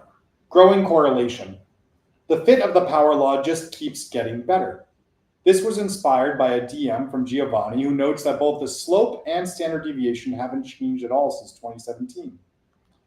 Bitcoin's R squared keeps going up year after year. In simple terms, the power law is becoming more accurate over time, not less. This is the opposite of what happens with bad models. They fall apart as reality unfolds. Who's Dr. Flo? Yeah. Monthly R squared of a fit of Bitcoin power law. So you can see it's very interesting, but the power law becomes more accurate over time, the price power law, right? It's a nice little chart. I think the other ones too. They all probably do, yeah. Yeah. This one I think is the R squared of the price. Yes, correct. Right. But you can chart them all this way, and you'll see that like over time these models become better. So fascinating to think about.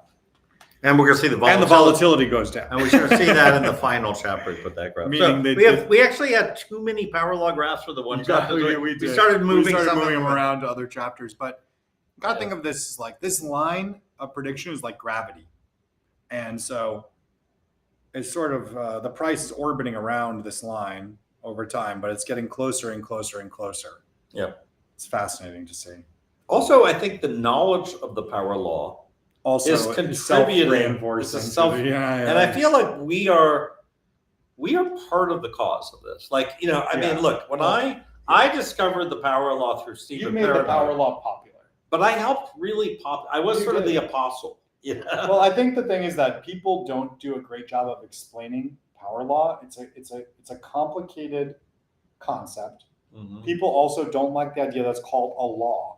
in They general. don't. They're like, who? What kind of law is this, man? You can't make laws for me. Yeah. We don't like laws. All your models are broken and all this stuff. Like, Well, Matthew Bazinskis calls it the power trend. I like exactly trend. that. yeah. We thought about calling it power trend. We originally did, but then I said, look, you know, We gotta call unfortunately, power it law. is. It's a power law. It's a power law in math and physics. So we said, look, we just have to call it what its name is. Power law is sort of a natural law, is one way to think about it. So, Yeah. So I think we do a pretty good job explaining that earlier. If you missed it, rewind. So remember the stock to flow model that was popular a few years ago? That rainbow chart? It predicted Bitcoin would hit 100,000 in 2021 based on its halving cycles. And when that didn't happen, the model's accuracy, its R squared, started dropping.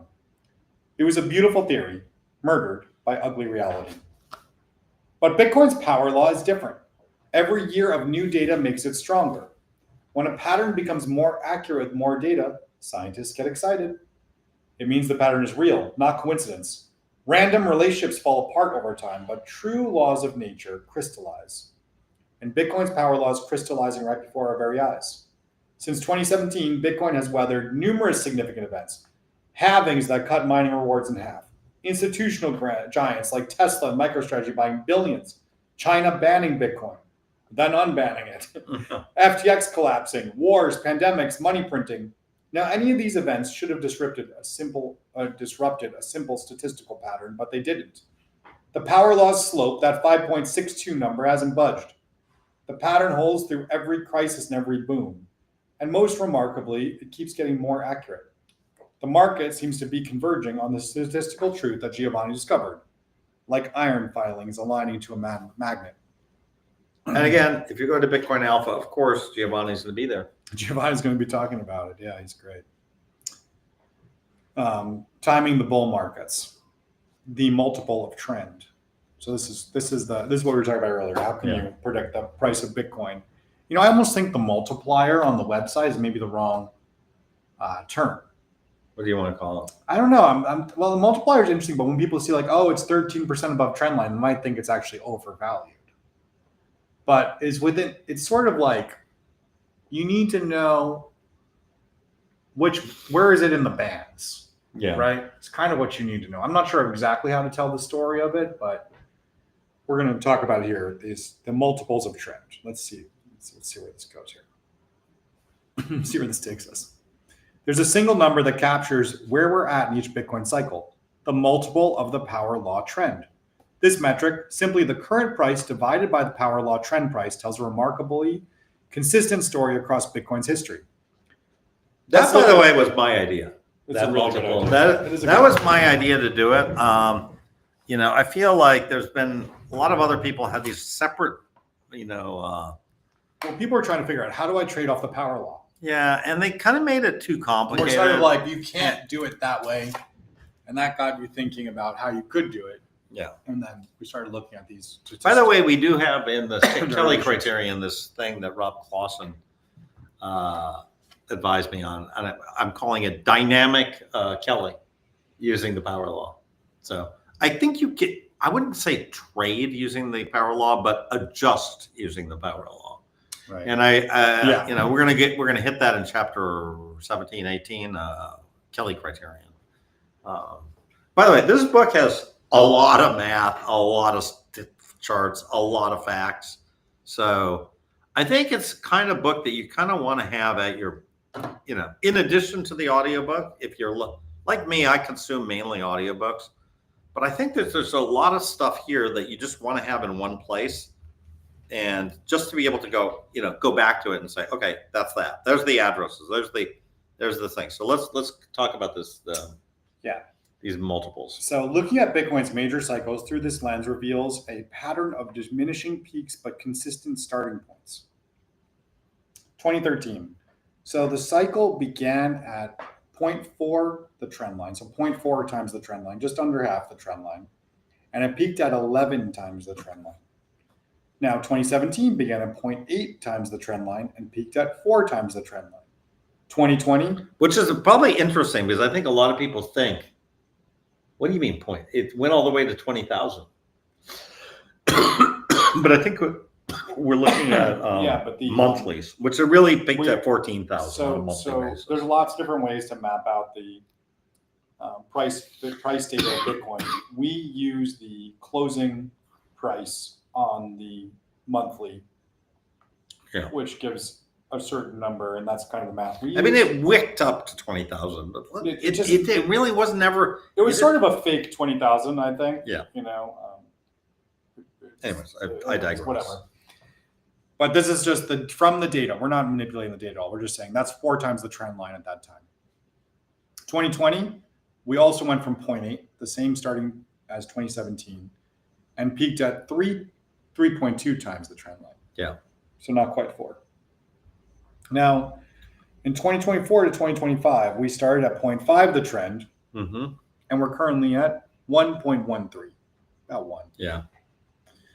So this progression reveals 2 critical insights. First, each cycle begins from remarkably similar depths around 0.4 to 0.x of the power law trend.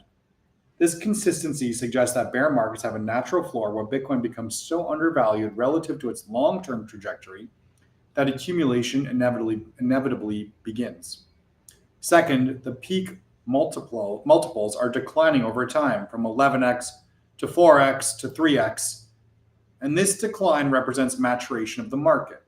As Bitcoin grows larger and more liquid, the explosive overshoots of early cycles become highly unlikely.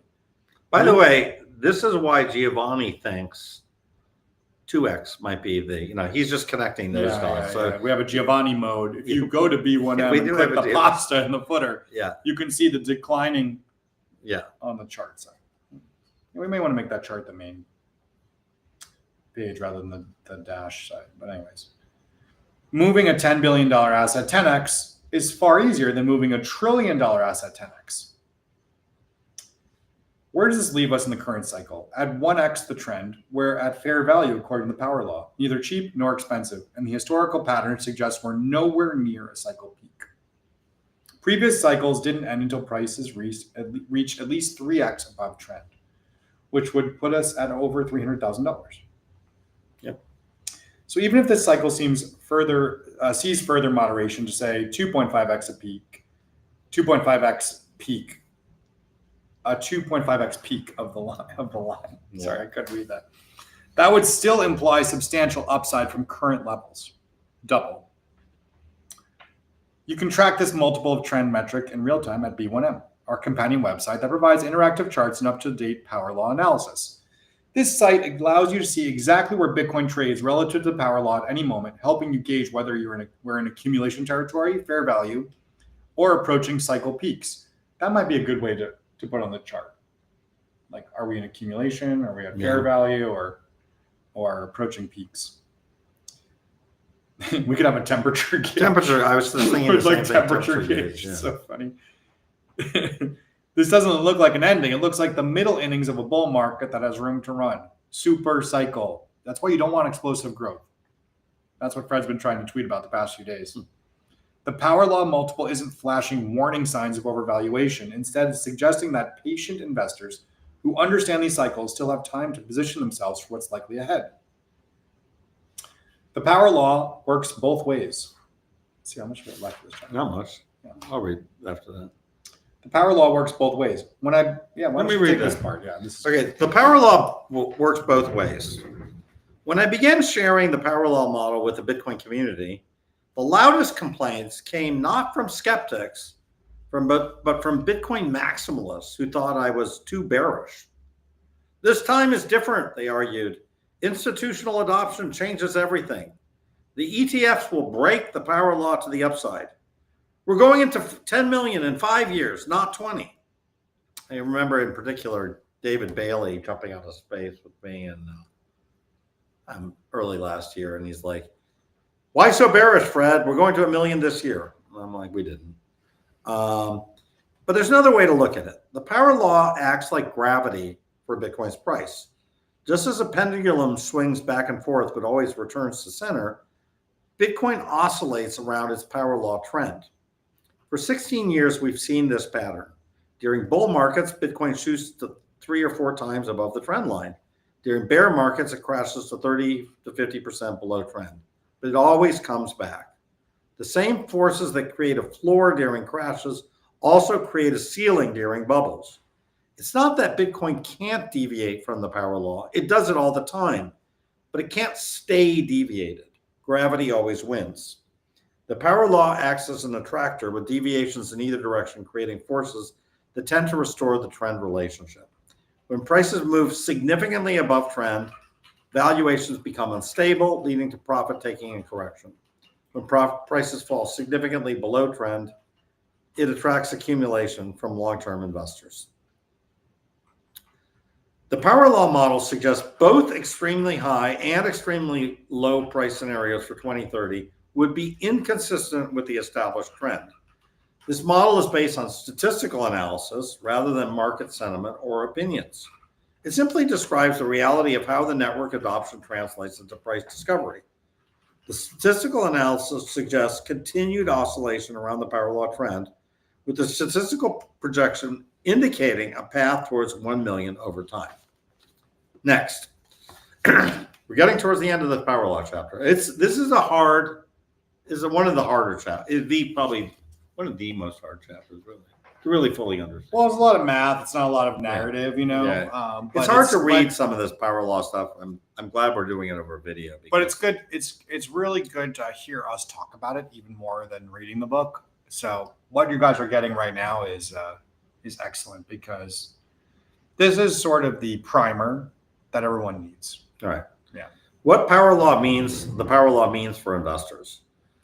Understanding Bitcoin's power law completely changes how you should think about investing in them. This isn't like buying a hot stock or timing a market bubble. You're not betting on news or sentiment. You're positioning yourself along a statistical growth curve that's been remarkably consistent for 16 years. It's like buying Manhattan real estate in 1850, knowing that the city will grow, or investing in the internet in 1995, knowing network effects. Except that with Bitcoin, we have something those investors didn't: a statistical formula showing the expected growth path. First, the power law suggests Bitcoin's volatility, while dramatic, is predictable within bounds. The 50 to 80% drawdowns that concern new investors represent typical volatility around long-term upwards trends. Rather than avoiding these declines, Bitcoin should expect them and use them to their advantage. When Bitcoin declines 50%, the power law framework suggests this falls within normal historical patterns. Second, the power law provides a framework for position sizing. If Bitcoin really follows this path to 1 million, even a small allocation could significantly impact your wealth. But the volatility means you need to size positions to survive the drawdowns. The Kelly criterion, which we'll explore in detail later, suggests optimal allocation between 50 and 70%, depending on your confidence in the model. Third, the power law argues for patience over trading. Market timing is challenging, but the power law suggests that long-term holding may be more effective than attempting to time entries and exits. The strong upward trend suggests that patient holding may be more effective than active trading. Trying to trade around the volatility usually underperforms simply holding. The investors who've done best with Bitcoin are those who understood the long-term trend and had the conviction to hold through the chaos. The journey ahead. Bitcoin follows a statistical pattern aligned with nature's own scaling laws, the same pattern that governed earthquake, cities, and biological systems. The power law gives us 3 remarkable insights. First, we can measure Bitcoin's true value, not through speculation or sentiment, but through mathematics. At any moment, if we know Bitcoin is cheap, 0.8 times trend, at any moment we know if Bitcoin is cheap, below 0.8 times trend, fair, around 1.0 times trend, or expensive, above 3 times trend. No asset offers this clarity. Second, the destination is calculable. The same forces that drove Bitcoin from one penny to $100,000, network adoption, monetary expansion, generational wealth transfer, continue operating. The power law doesn't promise 1 million. It shows the statistical path already being traveled. Well, it does promise 1 million. I think we should probably change that. By the way, this book is a sort of a dynamic thing. It's a, we Exactly. can make new will be versions, making and we will be changes. making new versions. So if something doesn't read quite right, I think I'm going to change that. That Bitcoin doesn't promise $1 million. BTC Power Law, and inevitably, as you reread your own book, you see stuff you want to change. So I'd say it does promise $1 million. It promises $1 million and shows the statistical path of being traveled. Third, volatility becomes predictable. Those terrifying 80% crashes, they're not disasters. They're opportunities programmed into the pattern. The power law turns chaos into structure, panic into patience. Now we have this table, which is a really important table. Okay. And this table shows where we are at 3 specific spots. And I'm going to read you those spots. 2030, power law target, $450,000. What it means, central banks are probably starting to accumulate. 2035, target, 1.45 million. Bitcoin's starting to approach gold's market cap. 2045, target 8.66 million. What it means, Bitcoin is achieving monetary dominance. Another fact that's going to happen at this point, Bitcoin will have flipped the dollar for base money. So this is something that Matthew Bazinskis tracks, and he has, in one of his videos, he points out that 2043 is the year where Bitcoin will exceed the dollar as and we talk about this. The dollar is, of course, growing. The amount of money printed is growing exponentially, and the U.S. economy is growing currently at about 6% growth. But so even with the growth of 6% over the next 2 decades, Bitcoin will actually achieve that for, not in general, but it will exceed it for not just the dollar, but all fiat currencies held as base money by 2043. In the chapters ahead, we'll explore what drives this inexorable rise. We'll show how trillions in freshly printed money create the fuel, chapter 2, why every asset class, stocks, bonds, real estate, gold, will all lose to Bitcoin's superiority, chapter 4 through 7. Now, this is a really important thing, because I want you guys to think in terms of asset classes. All of stocks, including all of the top AI stocks, including everything, right, are going to get nuked by Bitcoin, okay, in terms of performance, right? Bitcoin will become the denominator where you're going to start wondering, how do these stocks perform relative to Bitcoin? And by definition, they can't perform, they can't create more Bitcoin. So if Bitcoin is the current money, stocks can do better than they even collectively, they're probably going to grow almost to zero, maybe a little tiny percentage, but something has to give them that, to make them earn in Bitcoin. Okay. And what is that? Well, they can grow a market share, but very small within the Bitcoin world, right? And how institutions are already positioning for this transformation, chapters 8 through 10. We'll also confront the challenges. Can governments stop it? Will quantum computers break it? What will happen when everybody knows about the power law? We talked about that just now. The answers may surprise you. You are standing at a unique moment in monetary history. For the first time, we can see the future of money, not through speculation, but through the numbers. The power law shows what is already happening at a pace and scale invisible to those watching traditional price charts. Welcome to the power law. Welcome to the future of money. That is the first chapter in our book. We're going to read one chapter a day, or thereabouts. But get this book. It is, we're a bestseller now. We hit bestseller status. I think we've dropped a little bit. Where are we now? in macroeconomics. We were number 2 on the Kindle, but I think we're number 4. Number 2. Oh, we're number 2.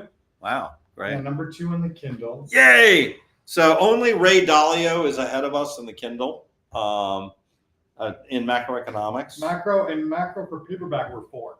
For 4 in paperback. And 5 in Bitcoin. Oh my God. And 8 in money and monetary policy. But I mean, I think those numbers are going to update tomorrow. Okay, great.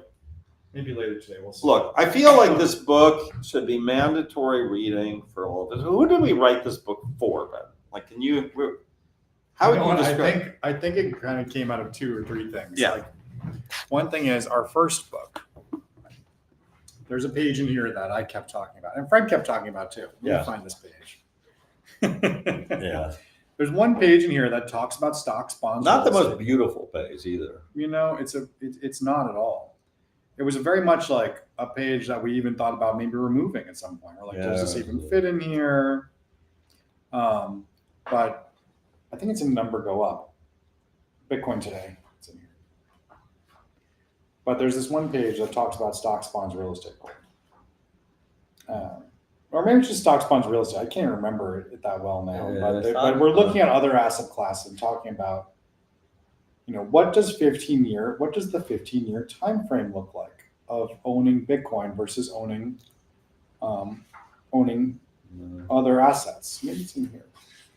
No. Before. Let me check the appendix. Anyways, let's see.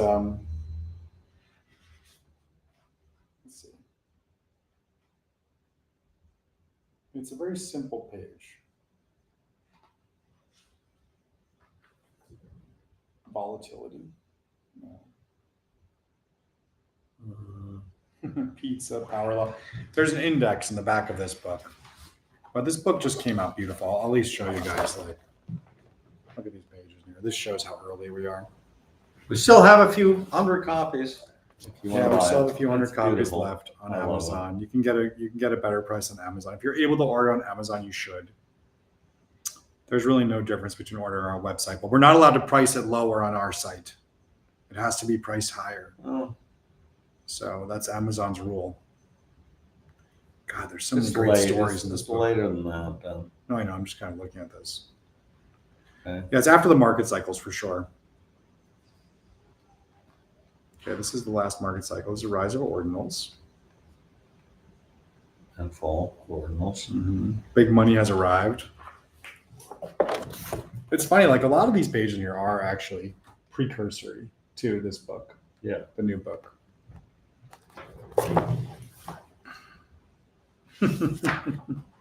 Number go up. This is great too. If we are really hitting a super cycle, this is going to look really different. Hey, Argo. This is going to look really different now.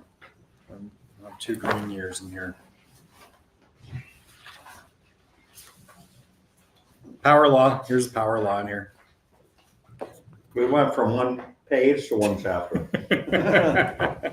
Yeah, so there are some ideas in this book that became Bitcoin yearly lows. That's kind of related to the volatility and power law growth. Why do we need Bitcoin when credit cards and PayPal work so well?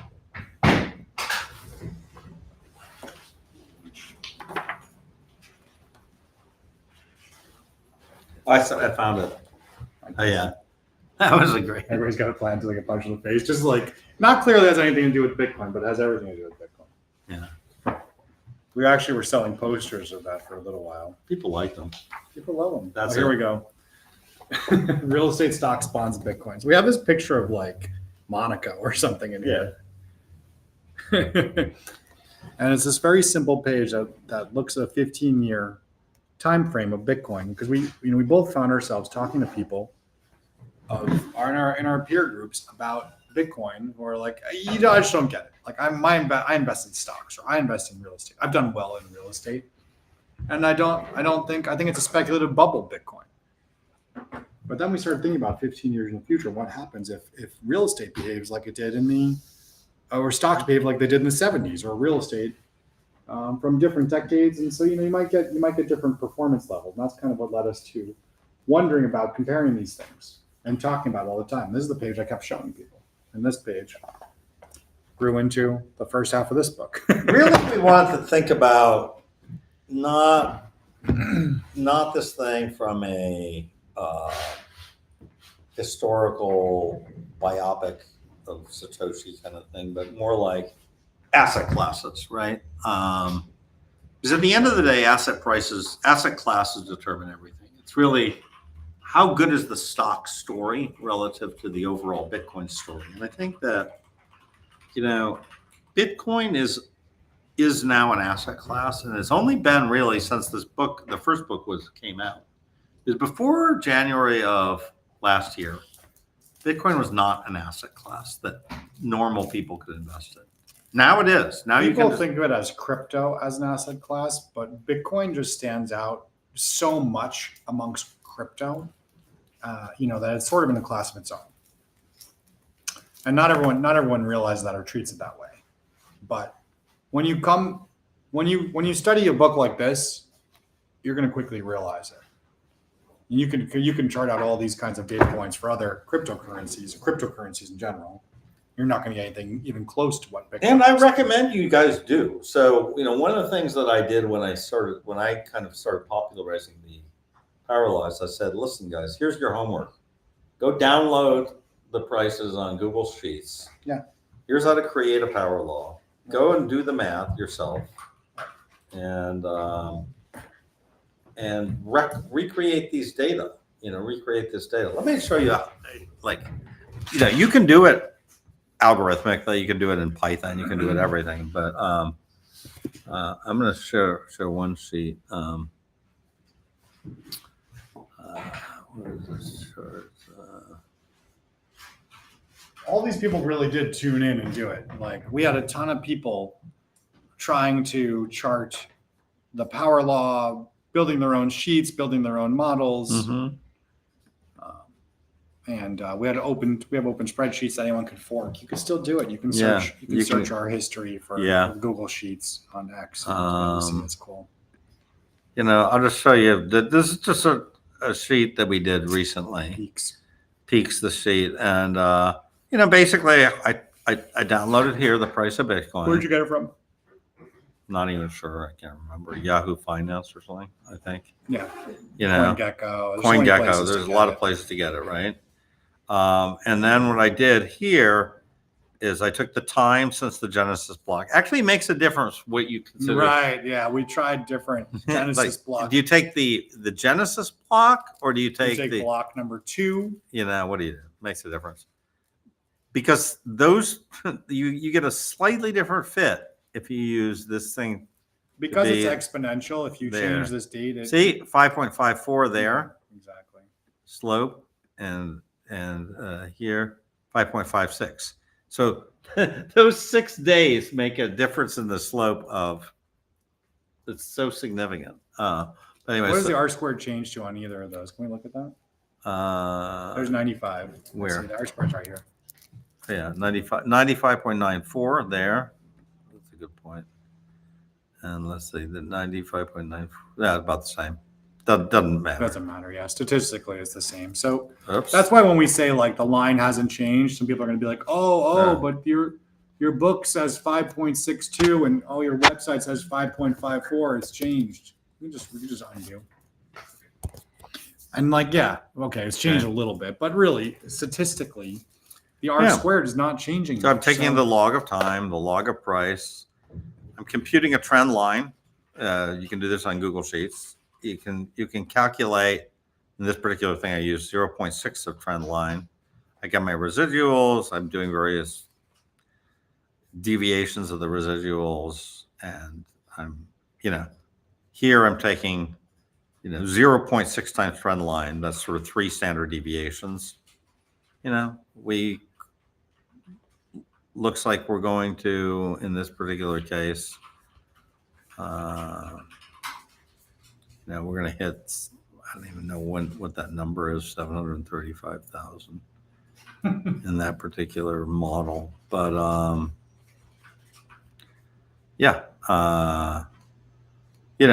you can model this out yourself, and that's the point. Oh yeah, I know. Here I was trying to figure out how do we get to 444K, the Josh Mandel number. Yeah. So yeah, so here I said a 3x trend we get there on October 1st, 2026. So a year from today, right? This is amazing actually. A year from today, if you believe this number here, we will hit the Josh Mandel number, 444,000. A 3x trend line. Okay. You can calculate all these things yourself. You do not need to be a coder to do this stuff. So anyways, that's about Something it. is whistling in here, but why don't we look at the schedule real quick? Let's look at the look at the event before we Oh yeah, we want to sell a sign few off more. for lunch. Let's go to 2025.bitcoinalpha.org. Yeah. There you go. Boom.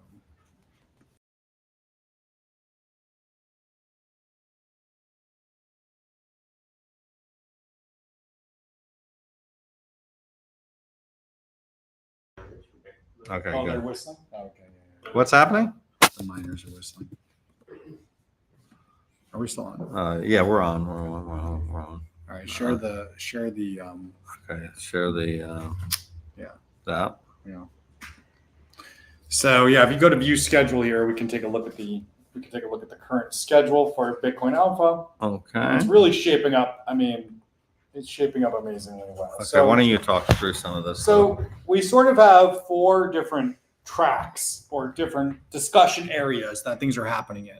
I want to make sure it's share this tab instead. Okay, good. Yeah, we have 4 different areas that things are happening in. Mm-hmm. And what do we have here? So we have this is like the topics that got the most votes. The money printer is global now with Matthew Mazinskis. He's coming in from Eastern Europe, and he's just got amazing data on money growth around the world. Data that the governments have stopped reporting, including the US government, but Yeah. that he's been able to derive from other numbers they are reporting. Super fascinating. The road to 10 million, this is by far the most popular session. Well, So people want to hear this story. They want to see this chart Yeah. that Fred's got up here, and they want to know all about, well, how much of the world's assets does Bitcoin need to grow to? This is very fascinating to think about. It's not, Bitcoin does not need to represent 50% of the assets in the world to reach $10 million. It's actually still It actually small. is it's a pretty small slice of the pie. Yeah. Today, Bitcoin's at what, 0.3%? Yeah. So it has to go to 6.9%. Yep. Anyways, it's part of the story there.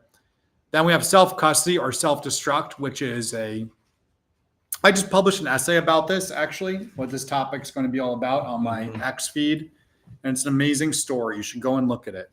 Self-custody or self-destruct. It's one of my most recent posts. Mhm. It's sort of looking at what is the importance of self-custody, not just to protecting our Bitcoin, but to protecting freedom in the future of a world that's run by automatons. as I By the like to way, call most them. of the things here correspond to chapters here. I just noticed that most of what it, things? Oh, like the topics, the topics. Yeah. like yeah, Then we have slowly, then suddenly, the collapse with Puncher and Darkside. Yeah. I was Sorry, funny. I the said, doomers. I need them, and then he goes, Puncher goes, Doomer present. I Need a leader for this one. Power law timing the top. Giovanni, going to be a huge session. Yeah, Bitcoin meets the machine. AI. Tom Young. Tom Young's amazing. He's going to give a great. yeah. We have a lot of AI stuff. Going to lead a great. By the way, discussion. this chart here that I had, I posted this chart. Oh yeah, over this there. chart. Yeah, This 3 thing million. got 3 million views. It's amazing. Got 20,000 likes. It's like, when are you going to lose your job? And the answer is somewhere between now and 2033. Yeah, I know. Your I wish job's we'd gone. ordered it. We should have ordered it in date order. That's the one thing I wish we did. When we were reading it, I kind of realized that. We could fix that later. Yeah. Michael Saylor, the MSTR bet with Asteroid, and then protecting your stack, BTC hedge strategies, and we're combining Mike and Charles Cottle in there Okay. to run that one. Okay. Then we have option plays on the wild side, Bitcoin versus the government, which we had special guest outlined here, but special guests might not be able to make it. So, we're opening this one up for someone else to lead, or we can replace it with another session, depending on if someone has an idea.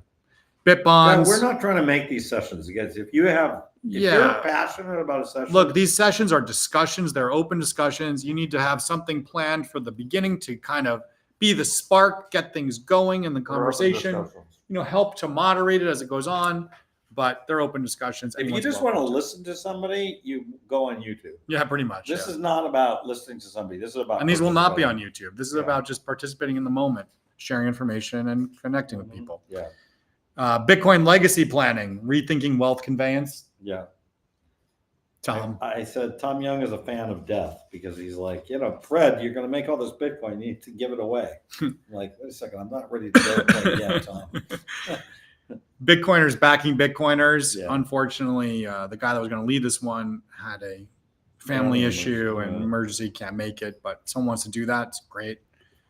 When money isn't scarce, it's going to be an awesome session. You guys may not be familiar with Infra, but he's going to do a great job on this. Bitcoin and art, also going to be amazing. We're going to have a huge art piece that's kind of a surprise to show everyone.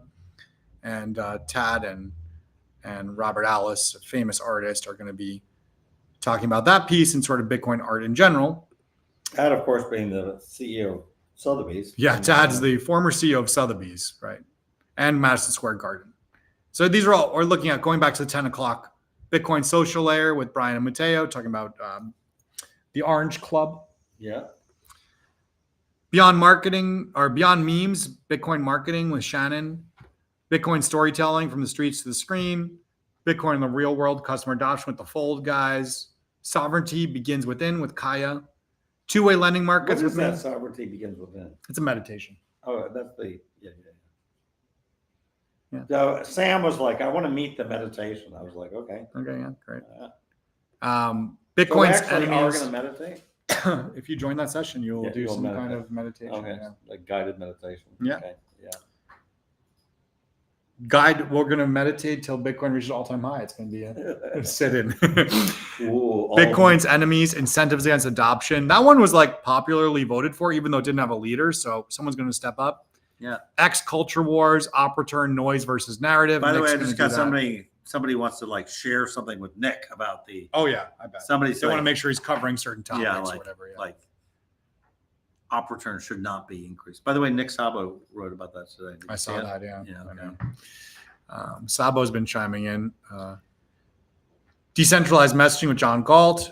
Bitcoin after death. What is that, by the way? That's that new product. You know, it's a fascinating thing.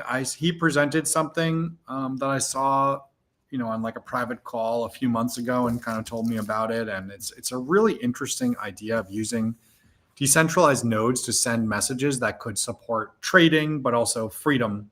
And it's sort of like something similar to Nostr in a way, but built on decentralized infrastructure. Okay. So it's a cool concept. Bitcoin after death. Oh, you know what? We have two of these now. Bitcoin No. after death. Yeah, well, we kind of have this. Yeah, And that's what I'm that's, saying. That's why I said Tom Young. Good the Tom. death- He's the too much of a death death spreader. guy. He's the Yeah, we'll have to figure out this. This one we'll put a TBD here. Yeah. Anyways, we'll put a I don't TBD think there. we need No that. big deal. Leverage without liquidation. This one was a hugely popular one, actually. Yeah. Rebalancing, Kelly. Quantum threats, can Bitcoin survive? With me and Jordan. Bitcoin on Solana, blasphemy or breakthrough. Be the node you want to see in the world. And Bitcoin's geopolitical earthquake. So those are all the sessions we have right now. This is still subject to change, but it's going to be an awesome Okay. day. I want to show once more before I leave, signing off. I'm going to show the Genesis box. Yeah, this is only for attendees. Okay. This is This is what you're gonna get. Open it up. Let's see. At Bitcoin Alpha. Wow. yeah, and then of course the book. The book and a shirt. Not this shirt. Yeah, Better shirt. the new New Bitcoin shirt. Alpha shirt. No Bitcoin symbols. Signed, amazing, numbered boxes. So beautiful. Anyways, Yeah, that's it for now. We're gonna go. We got some work to do. yeah, and that's it. We're thrilled. Thanks. For Looking tuning in. forward to seeing you guys at Bitcoin Alpha Next Friday. next Friday. See you guys.